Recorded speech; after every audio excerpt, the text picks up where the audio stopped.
Les Isards, focus sur des initiatives sociales. 2012, la mobilisation d'une association pour inciter les jeunes à voter. La flambée des prix des disques durs. Si on cherche un lieu d'accueil et d'information aux Isards, c'est à l'atelier du scribe qu'il faut s'adresser déjà depuis 1998, hébergé par l'ADI, une association de microcrédit. On est plus dans un travail de terrain, on est au jour le jour sur les contraintes, les problèmes, les difficultés des personnes. Bon, nous sommes dans un accueil de personnes qui ont des difficultés avec l'écrit quand même. Le scribe est donc une aide au montage de dossiers administratifs et d'orientation, avec depuis quelque temps un autre objectif, aider les femmes à créer leur activité ou trouver un emploi. Exemple avec Mary, créatrice de bijoux qui grâce au scribe travaille maintenant sur les marchés. J'ai envie de créer mi propre entreprise parce que en France c'est difficile de travail. Juste en face, un autre exemple positif dans le quartier, le Centre des Chamois. Un centre de loisirs à la base qui a pris un tournant en liant social et culture. Au début de cette année, on a créé les nouveaux ateliers pour les enfants. C'est suite à une demande parce qu'on s'est dit, les enfants d'ici, pourquoi ne pas avoir des ateliers ou des activités sur place. On fait aussi ce qui est animation globale sur le quartier, notamment on organise le carnaval avec tous les partenaires, on organise aussi le repas de quartier. Depuis que Atam il est là, j'ai découvert avec lui beaucoup de choses. Je trouve que c'est très très intéressant pour nos enfants, quoi. On vient, on passe un moment convivial entre nous. L'autre chose qui est importante aussi, c'est la salle Ernest Renan, où on permet aux habitants d'accès à la culture, parce qu'il faut savoir qu'ici, il y a beaucoup de gens qui sont très éloignés de la culture. Et nous, la salle nous permet de mettre en place des animations, notamment des spectacles. Ainsi, la culture imprègne donc tout le monde grâce à différents projets. Hardcore, lui, partait d'une visite au musée des enfants en finissant par reproduire certaines œuvres. Le directeur financier du groupe Fram, hué par ses salariés cet après-midi. Ces derniers ont cessé le travail depuis hier pour réclamer le versement de leur prime annuelle. La direction du voyagiste toulousain invoque l'impact de la crise, notamment dans les pays arabes, qui se serait durement répercuté sur les ventes, argument inacceptable pour les salariés. Aujourd'hui, pour des raisons économiques, on nous dit on ne peut plus vous verser cette prime alors que les actionnaires ont pris 3 millions de dividendes au mois de juillet et 17 millions l'année dernière. Nous, ça fait plusieurs années qu'on dit il faudrait que Fram change aussi de stratégie et arrête de faire 42% de sa production dans les pays arabes. La grande majorité des 250 personnes travaillant au siège du tour opérateur toulousain ont voté la reconduite du mouvement demain. C'est la première grève dure chez Fram.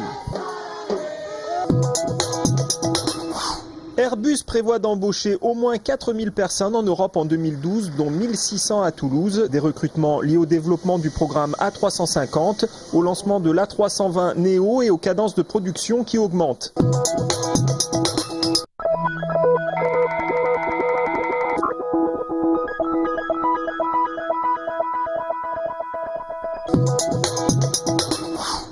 L'association Ambition Jeunesse tient des permanences rue de Kiev dans le quartier de la Rainerie pour inciter les jeunes à s'inscrire sur les listes électorales avant le 31 décembre.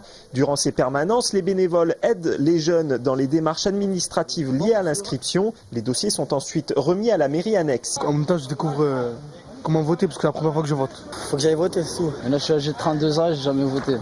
On va essayer de voter comme tout le monde et peut-être que ça changera. Et s'il y en a plein qui le font, peut-être que... Depuis le début du mois, Ambition Jeunesse a enregistré 450 inscriptions. Une cinquantaine de jeunes passent à la permanence chaque jour. L'association espère atteindre la barre des 1000 inscrits d'ici la fin de l'année. C'est une opération citoyenne. Voilà, c'est des citoyens français à part entière. Et qui ne connaissent, il y en a pour certains qui ne connaissaient pas leurs droits ou comment procéder à ce droit-là. Ils ne venaient pas aussi à la base voter, ces jeunes-là, parce qu'ils n'avaient plus confiance aux politiques, quoi. Et la question qui se pose, la question qui revient toujours, c'est pour qui on vote et pourquoi. Donc à partir de là, il faut expliquer les choses, mais on intervient, et je tiens à le préciser, en toute neutralité, en n'ayant pas de position pour tel ou tel parti. Prochaine étape pour l'association, inviter les partis politiques à venir s'exprimer sous la tonnelle en janvier et février pour évoquer leur programme concernant les quartiers. Robert Beau, BAUD. Je suis à la fois retraité, invalide, demandeur d'emploi, en création d'entreprise et président de différentes associations et candidat à la présidentielle 2012. Et à cela, on pourrait rajouter en vrac différentes expériences. Menuisier, ébéniste, soigneur animalier, forain, musicien, acteur. On retiendra une participation remarquée au regretté Dallas dans les années 80. Bref, Robert Beau est un candidat pour le moins atypique et il n'en est pas à son coup d'essai puisqu'il était déjà candidat en 2007 avec un credo. Ne pas entrer dans la course à racheter la dette, mais revenir un peu, pas en arrière, mais revenir à une vie plus proche de la réalité et de la nature. Robert Beau se définit comme le candidat du cœur. Il veut être, comme il le dit, près de la vérité et des gens. Il est en campagne depuis le mois de juillet, faisant fi des 500 signatures obligatoires. Il préfère se consacrer au terrain avec 2 thèmes qui lui sont chers, développement durable et énergie renouvelable. Son programme est sur la toile depuis 2006. L'effet papillon, de graves intempéries en Asie avec des usines produisant de l'informatique sous l'eau. Conséquence, le prix des disques durs externes et internes augmente. Les petits malins s'essaient à la commande en ligne, mais le problème reste le même. Que ce soit sur internet ou en boutique, on va avoir effectivement, là j'ai contacté encore mon fournisseur ce matin et qui me disait effectivement les commandes s'annulent au fur et à mesure, les approvisionnements s'annulent également du côté des fournisseurs. En ayant contacté certains fournisseurs de disques directement, là le retour à la normale est prévu par avant le second trimestre 2012. 80% des disques durs sont produits dans les pays émergents, où que vous vous trouviez, à Toulouse ou ailleurs dans le monde. L'offre étant plus faible que la demande, ce cadeau très prisé va coûter très cher au Père Noël. Alors un 250 gigas de base, on avait des prix qui étaient aux environs, nous, 75 € on va dire, et là on a pris 20 € par exemple sur ce genre de disque dur. Et dernier effet en cascade, l'augmentation possible de certains PC à la mi-2012. Dans cette société toulousaine, cet après-midi, les ordinateurs étaient en veille et les salariés sur leur 31 pour recevoir un invité de marque. Cette année, 3 entreprises comme celle-ci ont sollicité le Secours populaire afin d'organiser un arbre de Noël pour les enfants de familles en difficulté. Au moins, c'est un engagement sur lequel on sait où est-ce qu'on s'engage et on sait les résultats. On le voit tout de suite sur le sourire des enfants. Le Père Noël est universel, oui, tout à fait. Et on espère que voilà, ce sera le cas pour encore des siècles. Les salariés ont contacté les animateurs, organisé le goûter et cette fois encore, le vieux barbu ne s'est guère trompé, même s'il déroge parfois un peu à la règle. Il est arrivé par la porte.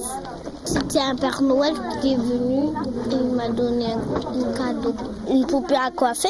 Et c'est ce que je voulais. Merci pour ce jeu. Cette petite visite du Père Noël s'inscrivait dans l'opération de solidarité des Pères Noël verts.